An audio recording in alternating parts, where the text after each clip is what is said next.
దేశంలో సుస్థిర ప్రభుత్వం మోదీతోనే సాధ్యం. లోకేష్ హింసాత్మక పాలనపై పోరు. కిరణ్ కుమార్ రెడ్డి భాజపా రాజంపేట ఎంపీ అభ్యర్థి. రాష్ట్రంలో తిరోగమనంలో ఉంది నాగబాబు జనసేన నేత.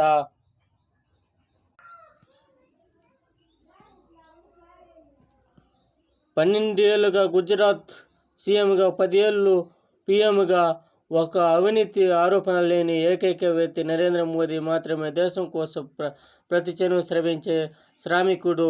ప్రధానమంత్రిగా ఒక రోజు సెలవు తీసుకోలేదు. ఇది కేవలం దేశంపై ఉన్న ప్రేమ, పేదలను పైకి తీసుకువచ్చింది. ఆయనకు ఉన్న శ్రద్ధ 10 ఏళ్లలో 25 కోట్ల మందిని